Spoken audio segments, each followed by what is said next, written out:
we hear this all the time, and this is usually the front end, where betrayed partners are saying it's his problem, it's her problem, it is not mine, I don't need a group. Or I don't need my own healing, I don't need my own experience. How do you respond to partners that say those kind of things? Well, I think I probably was a partner like that. I wouldn't have recognized that I was. I thought that I was doing some work. But when we really got down to the root of it, um, I was waiting for Bob to show up on his white horse when he was better and well, and I wanted him to be my hero, my rescuer, my savior. Uh-oh, that's like a red flag there, right?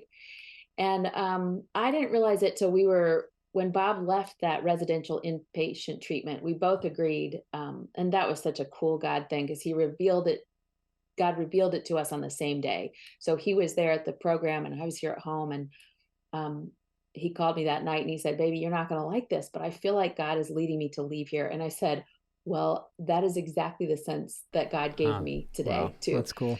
But we both agreed, you're not coming home, you're going someplace else. So I spent like the next 48 hours, because he wasn't allowed to, researching places. We found a place and ended up in Colorado at this wonderful, wonderful clinic. And Pete Kuiper was our therapist. And he told me this story because I think he was recognizing that I thought that Bob needed to get better and that would make me better if he Totally. could just fix himself. Yeah.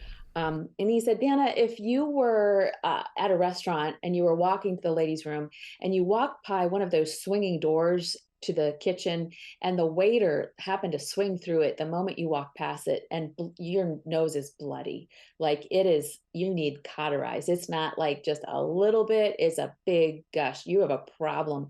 And this waiter feels horrible and is so apologetic and says, "I'm so sorry. I'm so sorry. And like, I'm going to pay your bill. And can I drive you guys?"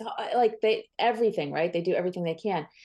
Um, but then he looked at me and he said, "Who needs to drive to the hospital to get their nose cauterized?" And I was like, "Oh, Yeah. oh, Yeah. First you were like, I think I get yeah, it." you were like, "Therapist, you suck." Number one. Number Yes, two, I I hear you. hated him Yeah, that right. day. I hated him. But Totally. that was the day when I really started to get serious about, well, why do I have brain fog? Because I didn't know about betrayal trauma at the time. I didn't know I was experiencing it. I felt sick. The doctors couldn't figure out what was wrong with me. They were testing me for autoimmune disorders like lupus. Well, my brain was experiencing trauma and sending all kinds of inflammatory signals to my body.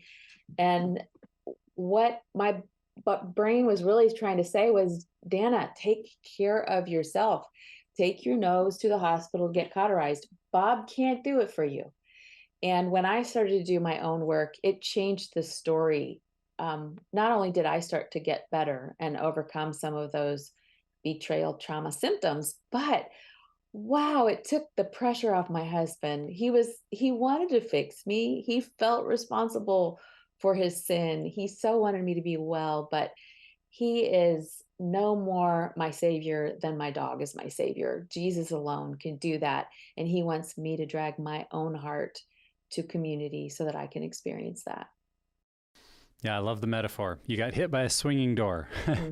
You didn't I cause did. it. You didn't want it. You weren't looking for it. You're not responsible for it, but you got hit by it. And and there's going to be results of that if we ignore them, it's going to take a lot longer to recover. And I think that's what I'm hearing you say is like, I didn't maybe want to enter into it, but I've seen the good that's come of it. I've seen God at work. And we get to hear that a lot, thankfully, that when we lean in, even if it's not our fault, even if it's not our problem, there's some very rich learning and growth that God uses it for. And even I would say for some that are listening, even in those marriages that don't make it, because there are stories where the struggling or addicted or the spouse with the behavior flakes out or they don't make an effort, and sometimes those marriages don't make it. Even, and maybe especially in those cases, there are ways that God will use that horrific trauma way beyond what you expect. And when he does, you're equipped for the rest of your life. I mean, that's maybe not the life you thought you were going to have, but there's really good things that can come of it. And that doesn't necessarily make it easy or fun or desirable, but it's good. And if we can hear that from stories like Dana and others, it may give us the confidence to say, okay, I've avoided it for long enough, but I need to lean in and let God work in my story. Otherwise, I'm just going to be sitting here for a long time with a bloody nose. And bleeding on yeah, everyone else around that's not me, fun. and it's just a mess. Yeah, absolutely.